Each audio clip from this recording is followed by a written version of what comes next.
Innal hamdalillah nahmaduhu wa nasta'inuhu wa nastaghfiruh wa na'udzu billahi min shururi anfusina wa min sayyiati a'malina may yahdihillahu fala mudilla lahu wa may yudlilhu fala hadiya lahu.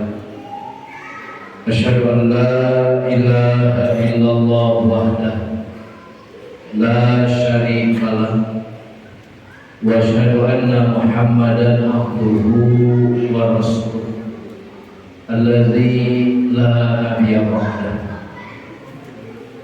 Qala Allah ta'ala fil Qur'anil Karim, a'udzu billahi minasy syaithanir rajim. Walau anna ahlal qura amanu wa taqaw lafatahna alaihim barakatim minas sama'i wal ardh walakin kazzabu fa akhaznahum bima kanu yaksibun. Wa qala Nabi sallallahu alaihi wasallam, bismika rabbi wa da'tu janbi wa bika arfa' in amsakta nafsi farhamha wa in arsaltaha fahfazha bima tahfadhu bihi ibadaka sholihin. Hadirin jamaah pengajian rahimakumullah, kalimat takwa merupakan kalimat yang sering kita dengar, apakah di majelis-majelis ilmu atau di masjid-masjid ataupun dalam kehidupan kita sehari-hari. Karena kalimat takwa merupakan bahasa Arab yang diadopsi oleh bahasa kita sehingga menjadi bahasa sehari-hari kita. Cuman permasalahannya, ketika bahasa Arab itu dijadikan bahasa sehari-hari, itu kadang-kadang maknanya itu melenceng, tidak sesuai dengan apa yang diinginkan oleh syariat itu sendiri. Maka di sini kita harus meluruskan makna-makna yang diambil dari bahasa Arab supaya tepat penggunaannya dan tidak salah dalam memakainya. Kita mengenal ada istilah iman, ikhlas, sabar, makmum, imam, gitu, adil, ridho, kan itu semuanya dalam bahasa Arab. Jadi bahasa Indonesia itu kebanyakan diambil dari bahasa Arab. Kalau bapak-bapak memperhatikan MPR atau Majelis Permusyawaratan Rakyat, itu semuanya diambil dari bahasa Arab. Majlis itu dari kalimat jalasa. Majlis artinya tempat duduk. Permusyawaratan itu diambil dari kalimat musyawarah, artinya kesepakatan. Sedangkan rakyat itu diambil dari kalimat rakyat yang artinya yang dipimpin. Jadi majelis permusyawaratan rakyat itu semuanya diambil dari bahasa, termasuk kalimat takwa. Nah, kita akan telusuri takwa ini apa sebenarnya. Yang sering kita dengar, sering dinasihatkan supaya takwa. Bahkan dalam khutbah Jumat kita mendengar khotib itu membicarakan tentang takwa. Apa takwa sebenarnya? Saya kutip yang pertama dalam kitab At-Ta'rifat. Imam Al-Jurjani menjelaskan yang disebut takwa itu huwal ihtirazu bi ta'atillahi an uqubatihi, menjaga diri dari siksa Allah dengan mentaatinya. Wa huwa siyatatun nafsi amma tastahiqu bihi uqubah, yakni menjaga diri dari pekerjaan yang mengakibatkan siksa. Min fi'lin, baik dengan melakukan sebuah perbuatan, au tarkin, ataupun meninggalkan sebuah pekerjaan. Jadi yang jadi fokus orang takwa itu adalah selamat dari azab Allah, selamat dari siksa Allah, selamat dari neraka Allah. Itu fokusnya orang-orang yang takwa. Dan takwa ini oleh para ulama disimpulkan secara simpel. Apa takwa itu? Sering dari dulu kita dengar, takwa itu adalah imtisalu, mengerjakan ma amarallahu bihi, apa yang Allah perintahkan, wajtinabu man nawahi anhu, dan meninggalkan apa yang Allah larang. Nah, ini sengaja bahasa kita, Pak. Takwa itu setiap perintah Allah dilaksanakan, setiap yang Allah larang ditinggalkan. Maka kalau sudah seperti itu, kita disebut orang yang takwa. Lalu kalimat takwa ini dijelaskan juga oleh sahabat Nabi yang bernama Ubay bin Ka'ab ketika ditanya oleh Umar bin Khattab. Jadi Umar bin Khattab bertanya kepada Ubay bin Ka'ab tentang takwa. Ubay bin Ka'ab ketika ditanya seperti itu bukan menjawab, tapi malah balik bertanya. Apa kata Ubay? Amma salabta tariqan za syaukin. Umar, apakah kau pernah lewat ke sebuah jalan yang penuh duri? Kalau sekarang banyak paku, banyak beling, berbahaya. Umar menjawab, bala, tentu saja pernah. Maka ditanya lagi oleh Ubay, pama amilta. Kira-kira kalau kau lewat ke sebuah jalan yang seperti itu, apa yang akan kau lakukan? Maka Umar menjawab, ijtahadtu wasyamartu. Aku akan waspada dan aku akan bersungguh-sungguh melihat supaya tidak terinjak duri itu, supaya tidak terkena oleh duri. Maka Ubay bin Ka'ab menjawab, fazalika taqwa. Yang seperti itulah yang disebut takwa. Apa yang bisa kita ambil dari definisi yang disampaikan oleh Ubay bin Ka'ab? Ternyata Ubay bin Ka'ab mendefinisikan takwa itu adalah sikap kehati-hatian. Jadi orang bertakwa itu ketika mau berjalan, dia berpikir dulu mau kemana nih berjalan. Ketika mau melakukan pekerjaan, ditanya dulu ini pekerjaannya benar atau salah. Ketika mau makan, itu dipikirkan dulu apakah makanan ini halal atau haram. Sampai seperti itu orang takwa itu. Jadi orang takwa itu bukan mereka yang selalu menggunakan prinsip muhamke. Di kita kan ada Pak, mangke belah gitu. Tapi orang yang bertakwa itu mungkin kumaha. Karena orang takwa itu sangat yakin bahwa nanti apa yang kita lakukan di dunia ini akan dihisab oleh Allah. Apa yang dilakukan di dunia ini akan ada catatannya. Maka atas ketakutan itulah orang takwa berhati-hati dalam bersikap, dalam berlaku.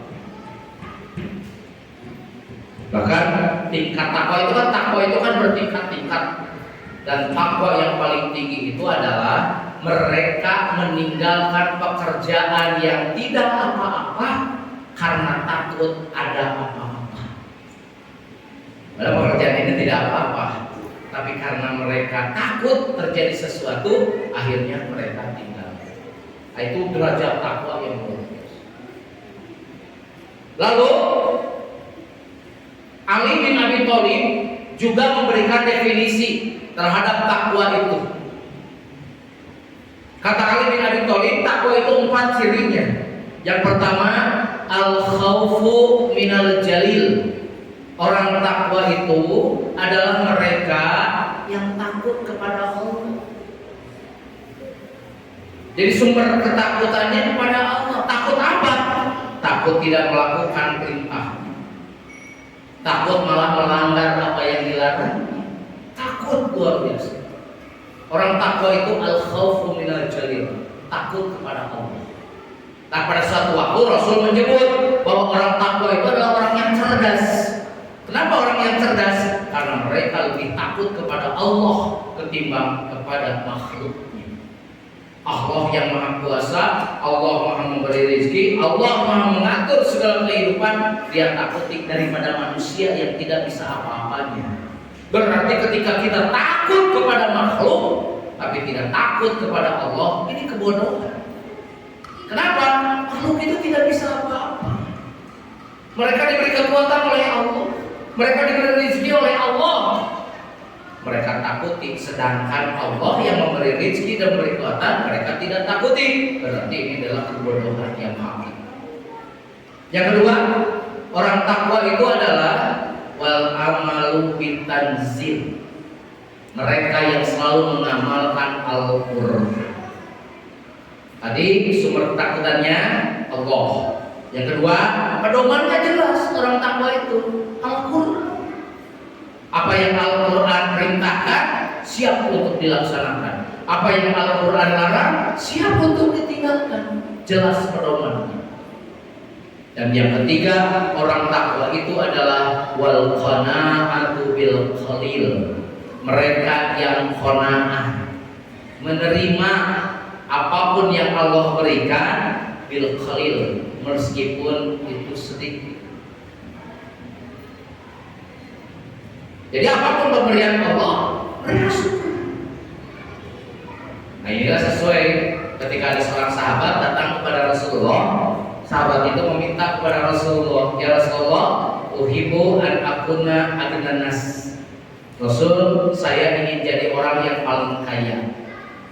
Apa jawaban Rasul kepada sahabat tersebut? Wardo bima qasamallahu laka. Ridholah terhadap apa yang Allah berikan kepadamu. Takun agnan nas, maka kamu akan menjadi orang yang paling kaya.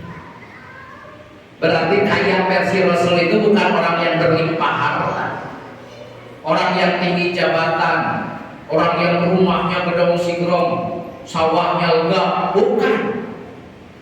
Kaya menurut Rasulullah SAW adalah mereka yang menerima apapun yang diberikan Allah kepada mereka, mau kecil ataupun sedikit mereka terima. Bahkan kata Rasul, laisal ghina an kasratil mal. Bukanlah orang kaya itu yang banyak harta. Walakinal ghina nafs. Tetapi orang yang kaya itu adalah yang kaya jiwa. Berapa banyak kita melihat pabrik-pabrik figur, artis-artis yang secara materi mereka berlebih, berlimpah, berkecukupan, tapi karena hatinya itu tidak merasa kaya, akhirnya apa? Mereka overdosis narkoba, bunuh diri dan sebagainya, karena hatinya tidak merasa kaya. Tapi banyak orang-orang yang miskin secara ukuran kita, miskin secara ukuran kita, penghasilan pas-pasan, tidak bisa nabung, makan bisa hanya untuk 1 kali atau 2 hari. Tapi ternyata karena kaya jiwanya, maka mereka merasa kaya dan tenang. Maka orang-orang kaya itu adalah apapun yang diberikan Allah kepadanya, mereka syukuri. Dan yang keempat, kata Ali bin Abi Thalib, orang kaya itu adalah wal isti'dadu liyaumir rahil. Mereka suka mempersiapkan bagi hari kematian. Karena orang-orang yang takwa itu sadar, yakin bahwa mereka itu di dunia ini bukan selama-lamanya. Pasti ujung-ujungnya akan ketemu Pak dengan kematian. Silakan kita lihat siapa manusia terkuat di dunia, siapa manusia terkaya di dunia, siapa manusia berkuasa di dunia, akhirnya mati juga. Itu harus gambaran bagi kita. Bahkan Al-Quran menyebutkan bahwa kematian itu disebut dengan kalimat al-yaqin. Wa'bud rabbaka hatta ya'tiyakal yaqin. Apa yakin itu? Mau. Karena siapapun orangnya itu, mau muslim, mau kafir, mau taat, mau maksiat, mau ateis sekalipun, pasti mereka akan percaya dengan yang namanya kematian. Nah, orang yang takwa itu sadar betul bahwa mereka itu akan mati, maka mereka mempersiapkan untuk hari kematiannya dengan apa? Dengan amal soleh. datang ke sini berjamaah itu mempersiapkan untuk hari kematian. Bapak-bapak mendengarkan ceramah thalabul ilmi itu mempersiapkan untuk hari kematian. Itu amal soleh justru Pak yang kita harus persiapkan. Pada kita suka ada nih orang-orang yang mempersiapkan untuk kematiannya itu satu dengan mempersiapkan kain kafannya. Kain kafannya sudah dipersiapkan, diukur dirinya, kain kafannya disiapkan. Terus tanah kuburan sudah disiapkan, bahkan sudah digali, gitu kan? Ini mempersiapkan kematian. Memang tidak salah, tapi untuk hal seperti itu saya yakin kita tidak mempersiapkan pun akan ada yang mempersiapkan. Apalagi bapak-bapak ahli pengajian, ahli masjid, ada demi Allah Pak, orang-orang yang akan memikirkan ketika kita meninggal. Kita akan ada yang memandikan, kita akan ada yang mengkafani, kita akan ada yang menyolatkan, termasuk kita akan ada yang menguburkan. Justru apa yang harus kita persiapkan, apa yang mereka tidak bisa lakukan, apa? Amal soleh. Karena amal soleh itu masing-masing, tidak bisa diwakilkan amal soleh itu. Maka disinilah perlunya mempersiapkan untuk hari kematian itu dengan amal soleh. 4 kata Ali bin Abi Thalib. Mereka selalu takut kepada Allah, mereka selalu mengamalkan Al-Quran, mereka selalu qanaah menerima apapun pemberian Allah, dan yang keempat mereka selalu mempersiapkan untuk hari kematian. Maka ketika seseorang itu takwa, apa yang Allah perintahkan mereka laksanakan, apa yang Allah larang mereka tinggalkan, demi Allah akan turun barokah kepada mereka. Dan saya berani mengatakan mustahil kebarokahan Allah bisa turun kepada diri kita, kepada keluarga kita, kepada masyarakat kita, ataupun kepada negara kita kalau tidak dilandasi dengan ketakwaan. Karena justru penyebab timbulnya barokah itu adalah dengan ketakwaan kepada Allah Subhanahu wa taala. Apa barokah itu? Imam Ar-Rabi Al-Asfahani menyebutkan barokah itu wal barokatu subutul khairil ilahi bisyai'i, yaitu tetapnya kebaikan Allah dalam satu perkara. Jadi barokah itu tidak ada kaitannya dengan miskin kaya. Barokah itu tidak ada hubungannya dengan sehat sakit, dengan senang atau susah, tidak. Barokah itu justru hubungannya dengan adanya kebaikan Allah pada suatu perkara tersebut. Berarti barokah. Bisa jadi seseorang miskin, tapi karena ada kebaikan Allah, dia barokah.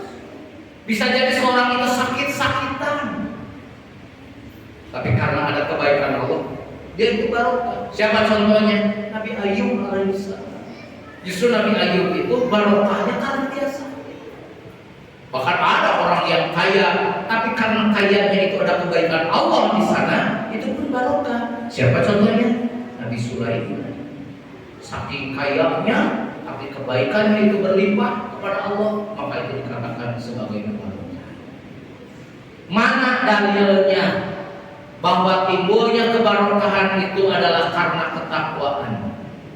Saya buka dalam surat Al-A'raf ayat 96. Allah berfirman, walau anna ahlal qura, nomor 5 di sana.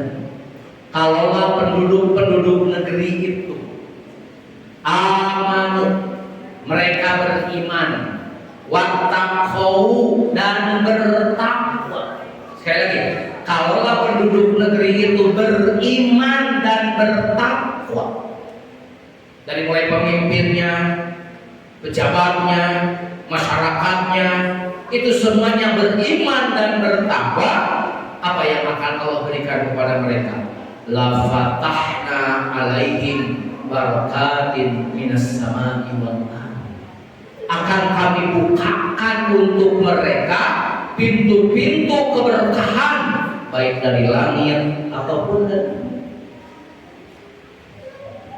Inilah yang menjadi dalil para ulama bahwa timbulnya kebarokahan itu karena ada ketakwaan. walakin kazzabu, tapi mereka mendustakan. Bahkan fa'akhaznahum, maka Allah menyiksa mereka bima kanu yaksibun, disebabkan karena perbuatan mereka. Ya pilihan cuma kita, mau takwa Allah kasih barokah. Kalau maksiat menentang Allah, siap-siap dengan siksa. Jadi selesai deh. La in syakartum la azidannakum. Kalau kau syukur aku akan tambah kebarokahannya. Wala in kafartum, tapi kalau kalian kufur terhadap nikmatku, inna azabi lasyadid. Sesungguhnya azabku sangatlah. Bahkan Allah menjelaskan dalam surat An-Nahl ayat 112 itu gambaran. Wa dzaraballahu masalan qaryatan kanat aminatan mutmainnatan. Allah membuat sebuah perumpamaan sebuah negeri yang dahulu aman lagi tentram. Yakni rizquha ragadan min kulli makan. Rizkinya itu datang melimpah ruah dari segenap tempat. Jadi ada sebuah negeri Allah kasih keberkahan, Allah kasih ketentraman, rizki tidak kurang, dari mulai buah-buahan, sayuran, hewan dan sebagainya Allah kasih. Tapi apa kata Allah? Fakafarat bi an'umillah. Penduduk itu kufur terhadap nikmat-nikmat Allah. Mereka maksiat terhadap Allah, mereka durhaka terhadap Allah. Akhirnya Allahu libasal ju'al khauf, Allah menimpakan kepada mereka kelaparan dan juga ketakutan. Apa kelaparan? Ekonomi yang hancur-hancuran, sehingga masyarakat tidak mempunyai penghasilan, sulit mencari pekerjaan, banyak orang yang tidak bisa makan, kelaparan. Lalu ketakutan apa? Masyarakat tidak terjamin keamanannya, kejahatan terjadi di mana-mana, sehingga mereka terjamin keamanannya dan mereka ketakutan. Dan itu semua disebabkan dimakan yasnaun, apa yang selalu mereka. Ayat ini Pak, ini menerangkan tentang kaum, kalau nggak salah kaum Sabat, kaum yang dulunya makmur, tapi ternyata oleh Allah dibinasakan. Tapi kalau kita tafakuri, rasa-rasanya seperti kaum kita, negara kita. Bangsa Indonesia kan dulu sampai sebutan gemah ripah logik. Sampai ada istilah Kus-Plus itu membuat lagu bukan lautan, hanya kolam susu, tongkat kayu dan batu cerita. Saking makmurnya negara kita sampai seperti. Tapi apa yang terjadi sekarang? Untuk garam saja, garam uyah, kita harus menginform dari film. Padahal nenek moyangku seorang pelaut, negara maritim. Kata guru saya, kalaulah negara Indonesia sudah menginform garam dari negara lain, berarti menunjukkan negara kita teh sudah tidak uyahan, geus uyahan. Jadi kalau bahasa Sunda itu sebetulnya sudah tidak. Karena negara kita saking makmur. Nah ini gambarannya. Kalau iman, takwa, Allah kasih barokah. Tapi kalau maksiat, durhaka, siap-siap dengan azab Allah. Di antara azabnya itu apa? Allah cabut kembali keberkahan yang telah Allah. Lalu apa fadilah dari barokah ini? Yang pertama dalam surat At-Tolaq ayat 2 sampai 3, Allah menyebutkan wa may yattaqillaha yaj'al lahu makhraja. Siapa yang bertakwa kepada Allah, maka Allah akan membukakan jalan keluar baginya. Solusi dan setiap permasalahannya Allah buka. Awas, orang takwa itu bukan orang tanpa masalah. Tapi setiap ada masalah, Allah kasih jalan keluar. Itu orang bertakwa. Karena demi Allah tidak ada orang tanpa masalah. Setiap orang itu sedang berjuang dengan masalahnya masing-masing. Jangan sampai kita berpikiran ada orang yang tidak punya masalah. Tidak mungkin. Selama orang hidup di dunia itu pasti bermasalah. Ada yang punya masalah dengan keluarganya, ada yang punya masalah dengan ekonominya, ada yang punya masalah dengan kesehatannya. Rupa-rupa. Jadi setiap kita itu sedang tidak baik-baik saja, sedang berjuang dengan masalahnya masing-masing. Tapi bagi orang yang bertakwa, Allah siapkan solusinya. Apa? Ilmu. Sehingga ketika punya masalah tenang, karena sudah tahu Allah yang akan membereskan. Tugas kita cuma satu, takwa. Yang kedua, wa yarzuqhu min haitsu la yahtasib. Allah akan memberikan rizki kepada orang-orang yang takwa itu dari jalan yang tidak disangka-sangka. Jadi ketika kita bertakwa kepada Allah, tugas kita takwa. Urusan rizki nanti urusan Allah. Yang penting kita sempurnakan ikhtiar, maka Allah yang akan memberikan rizki. Karena ada Pak, orang habis-habisan berikhtiar dan sebagainya, tapi hasilnya tetap segitu-gitu aja. Nah ini menunjukkan bahwa rezeki kita itu bukan karena ikhtiar kita, tapi karena Allah Subhanahu wa Ta'ala. Nah, salah satu cara membukakan pintu rezeki itu adalah dengan takwa kepada Allah Subhanahu wa Ta'ala. Lalu yang selanjutnya, wa may yatawakkal 'ala Allah fa huwa hasbuh. Siapa yang bertawakal kepada Allah, maka Allah akan cukupkan segala keperluan. Tawakal ini adalah kita menyerahkan kepada Allah setelah kita maksimal berikhtiar. Tawakal. Jangan sampai belum apa-apa kita sudah Allah gitu. Itu bukan ikhtiar, itu pasrah. Jadi kalau bapak-bapak mau tidur nih, itu harus sudah ditentukan, harus dipastikan. Pintu rumah sudah terkunci, jendela sudah tertutup, kompor sudah padam dan sebagainya, sudah aman, baru kita tidur. Nah, apa yang tidak bisa, apa yang di luar kemampuan kita serahkan kepada Allah. Nah, itu tawakal. Di mapantau cari tongkocian, jendela cari tutupan, kompor dah beliau sudah memakai. Serahkan mereka Allah, gitu. Kita ngabujangkeun ke Allah. Kan ada sahabat Nabi datang kepada Rasulullah dengan membawa unta, lalu ikut sholat dengan Rasulullah, untanya dilepaskan. Kata Rasul, untanya itu ikat dulu. Kata sahabat tersebut, saya bertawakal kepada Allah ya Rasulullah. Kata Rasul, ikat dulu, baru kau bertawakal. Itu konsep tawakal. Nah, ketika kita sudah tawakal kepada Allah, yakinlah Allah yang akan mencukupi segala keperluan. Dan dalam surat At-Tolak ayat keempatnya Allah berfirman, wa may yattaqillaha yaj'al lahu min amrihi yusra. Siapa yang bertakwa kepada Allah, maka Allah akan mudahkan baginya setiap urusan. Bagi kita sulit ya Pak, bagi kita rumit itu, bagi kita mustahil itu, bagi kita terasa tidak mungkin itu, tapi bagi Allah, demi Allah, tidak ada yang sulit bagi Allah itu. Tidak ada yang rumit bagi Allah itu. Tidak ada yang mustahil bagi Allah itu. Allah cuma mengucapkan kun fayakun, jadi. Maka kata Allah, takwa saja kepada Allah, maka aku akan mudahkan segala keperluanmu, aku akan mudahkan segala urusan. Bahkan Ibnu Abbas pernah dinasehati oleh Rasulullah SAW. Nasihatnya singkat. Kata Rasul kepada Ibnu Abbas, ya bulan, wahai pemuda, wahai anak muda, ihfadillah yahfazka.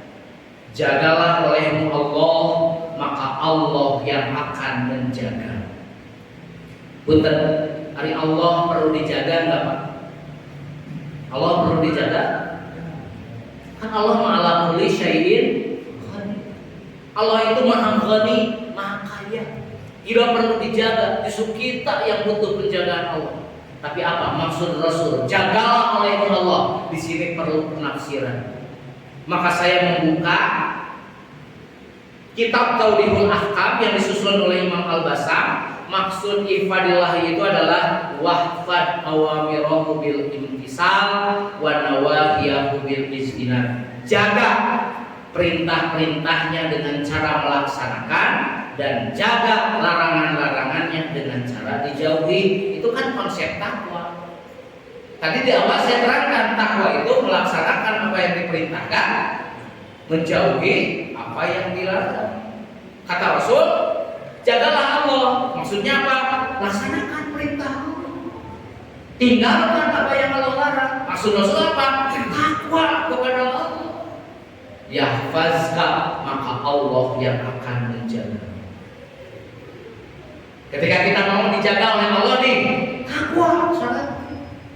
Apa yang Allah perintahkan laksanakan. Apa yang Allah larang tinggalkan. Segitu simpel takwa. Sesuaikan diri kita sesuai dengan keinginan Allah. Allah maunya apa? Laksanakan. Ketika sudah diturut, maka yakinlah tunggu keajaiban-keajaiban itu akan muncul kepada kita. Timbul pertanyaan, bagaimana cara Allah menjaga kita? Saya buka dalam kitab Jami'ul Ulum wal Hikam, Ibnu Rajab mengatakan, dan penjagaan Allah bagi hambanya itu meliputi dua macam. Pertama, penjagaannya terhadap hambanya pada kemaslahatan dunianya, seperti penjagaan terhadap badannya, anaknya, keluarganya, dan harta. Kalau dalam komputer gitu kan, apa ya? Itu adalah hardware. Jadi Allah jaga hardware. Perangkat kerasnya itu dijaga oleh Allah. Apa? Hartanya, keluarganya, badannya, itu kan anaknya, itu dijaga oleh Allah Subhanahu wa taala. Bahkan nanti saya terangkan, kesolehan seorang bapak dan seorang ibu itu akan berdampak dijaganya anak-anaknya oleh Allah. Jadi kalau anak-anak kita ingin dijaga oleh Allah, maka syaratnya solehlah bapak, solehlah ibu, takwa dulu bapaknya, takwa dulu ibunya, nanti anaknya akan dijaga oleh Allah Subhanahu wa taala. Dan ketika kita bertakwa, yakinlah bahwa Allah Subhanahu wa taala itu akan mengabulkan setiap apa yang kita ingin. Saya bawa contoh di sini itu adalah Nabi Ibrahim, Pak.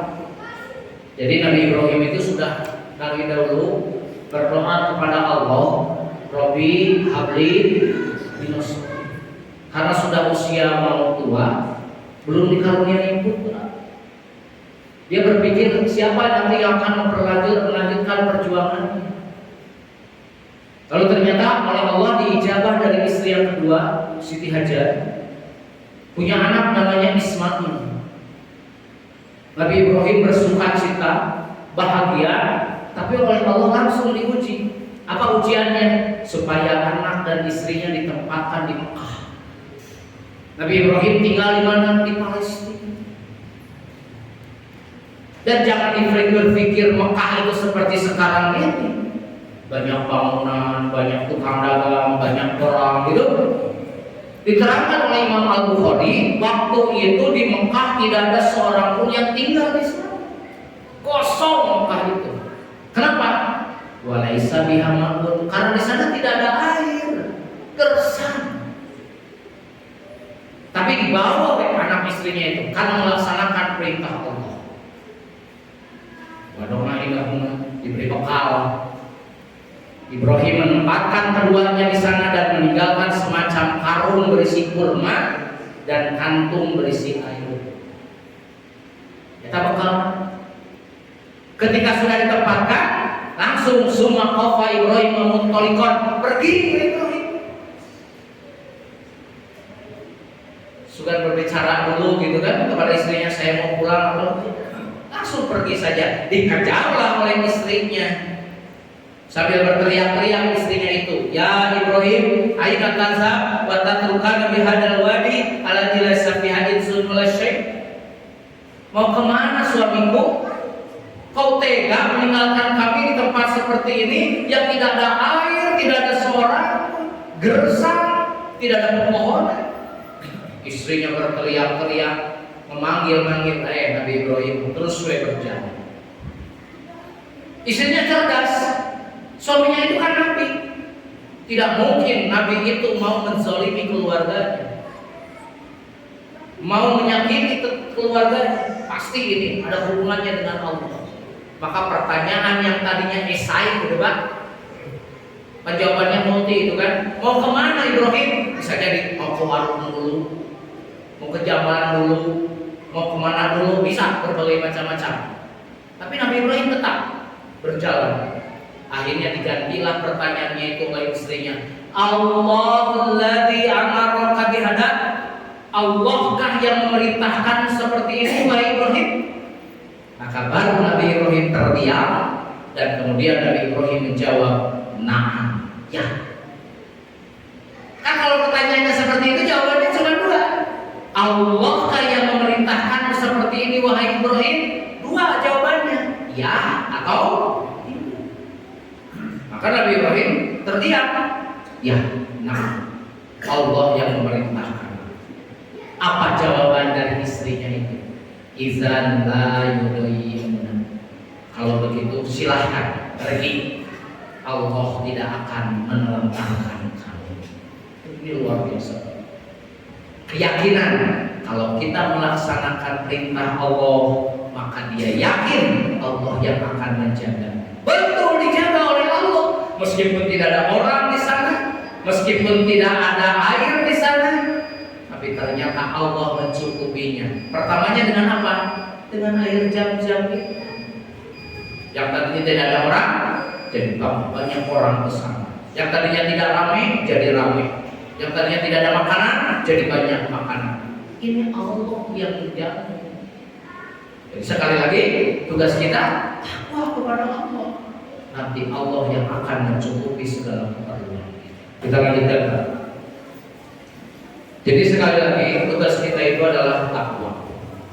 Maka dengan takwa menjalankan segala apa yang diperintahkan oleh Allah, menjauhi apa yang dilarang oleh Allah, maka yakinlah Allah itu akan memberikan apa yang kita butuhkan, bukan apa yang kita inginkan, tapi Allah akan memberikan apa yang kita butuhkan.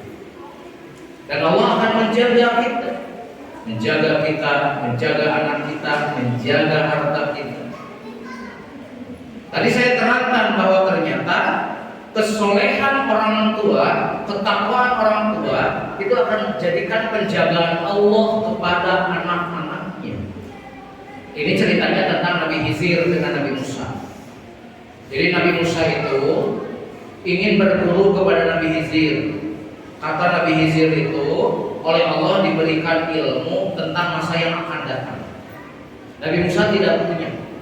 Maka Nabi Musa ingin berguru menjadi murid Nabi Khidir. Kata Nabi Khidir, ayo kalau mau menjadi muridku, tapi syaratnya tidak boleh banyak bertanya. Ikuti. Akhirnya Nabi Khidir dengan Nabi Musa berangkat menaiki perahu milik nelayan. Ketika sudah sampai di tempat tujuannya, lalu oleh Nabi Khidir perahu tersebut dibolongi. Nabi Musa protes. Kenapa dibolongi? Itu kan perahu milik orang lain. Kata Nabi Khidir, jangan banyak bertanya. Kamu tidak bisa sabar. Nabi Musa meminta maaf. Maaf, saya lupa. Boleh saya ikut lagi? Ayo, dibawa lagi.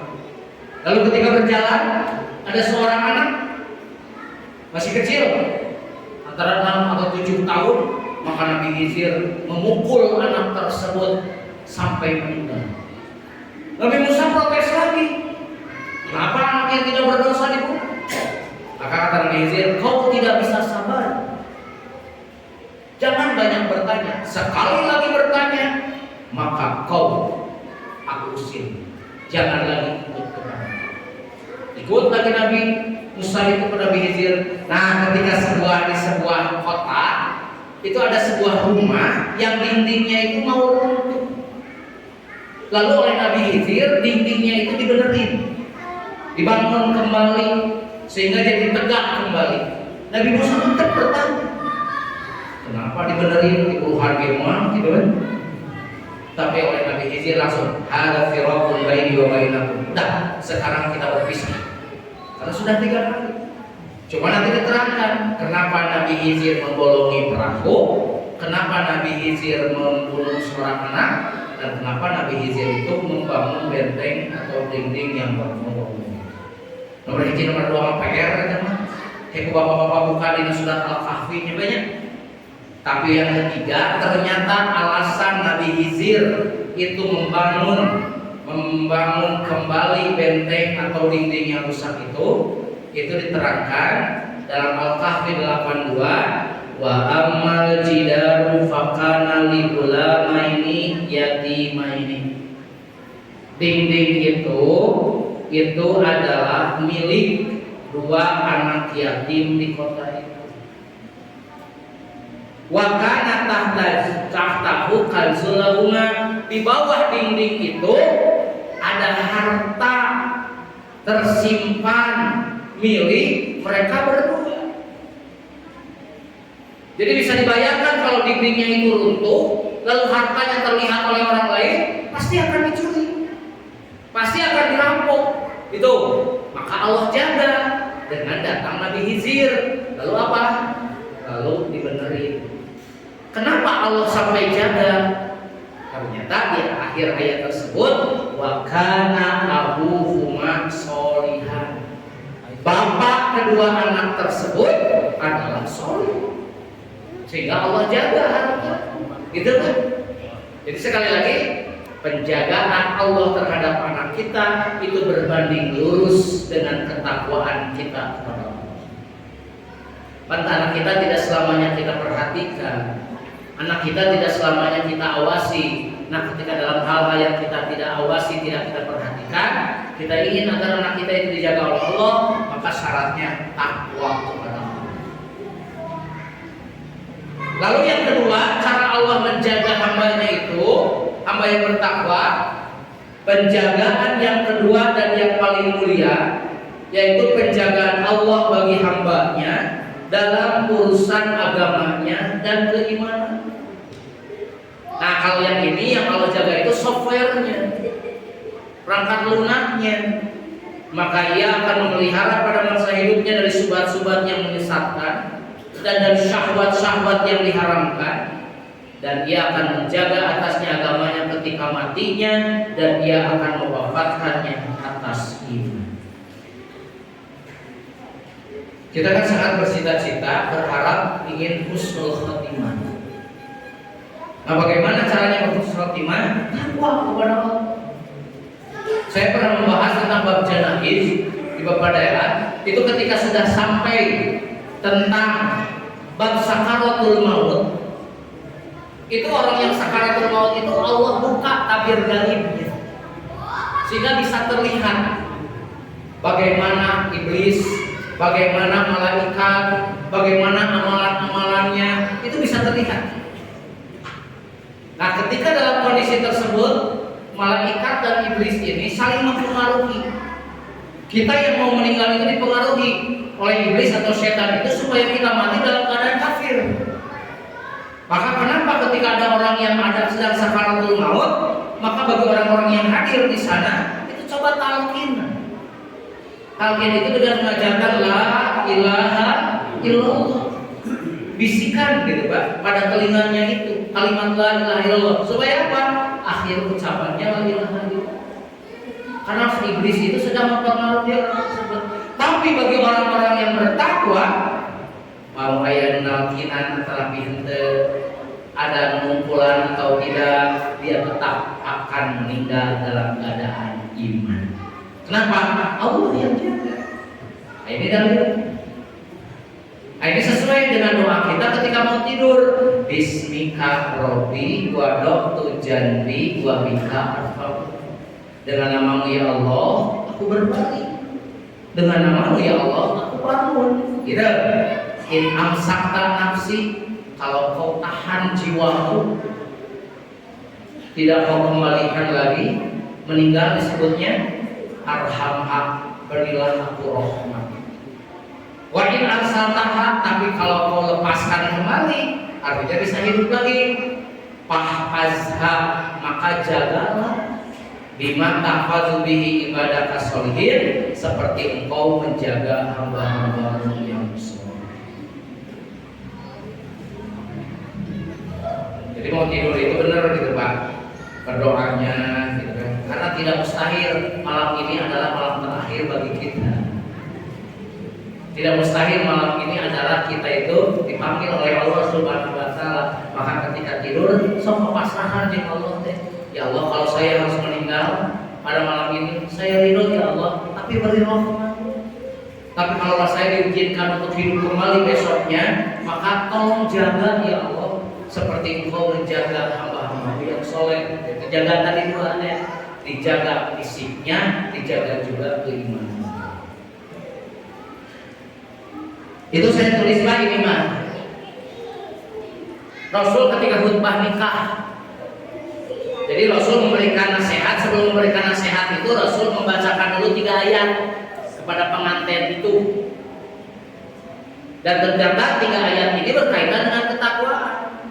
Yang pertama surat Al-Imran 102, ya ayyuhalladzina amanu taqullaha haqqa tuqatih wa la tamutunna illa wa antum muslimun.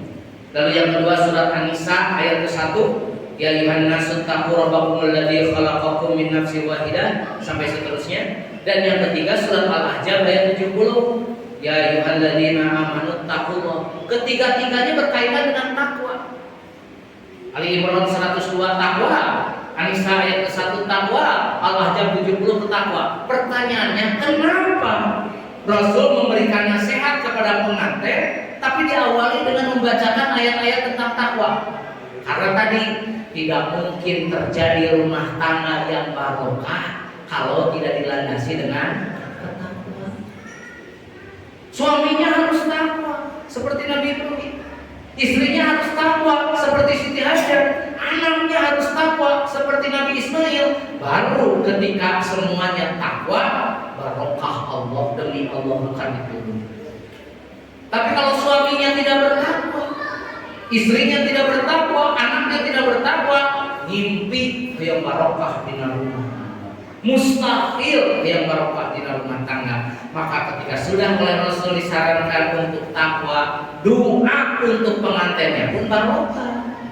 Barokallahu laka wa barokah alaika wa jama'a bainakuma bi khair. Mudah-mudahan Allah memberikan berkah kepadamu, mudah-mudahan Allah menetapkan berkah kepadamu, dan mudah-mudahan Allah menyatukan kalian berdua dalam kebaikan. Kenapa? Karena sudah dilandasi dengan ketakwaan. Mudah-mudahan kita menjadi pribadi-pribadi yang barokah. Harta kita barokah, putra kita barokah, keluarga kita barokah, masyarakat barokah, negara barokah.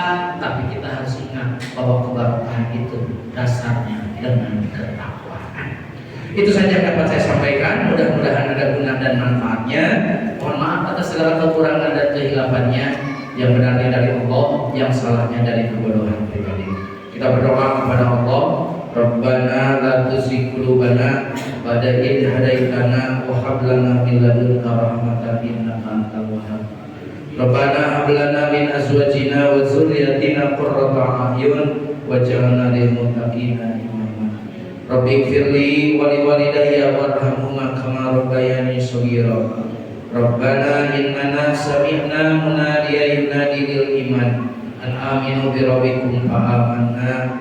Rabbana faghfir lana dzunubana wa kaffir 'anna sayyi'atina wa tawaffana ma'al abrar. Rabbana atina fid dunya hasanah wa fil akhirati hasanah wa qina azabannar. Aqulu qouli hadza wa astaghfirullah li wa lakum wa afu minkum. Wassalamualaikum warahmatullahi wabarakatuh.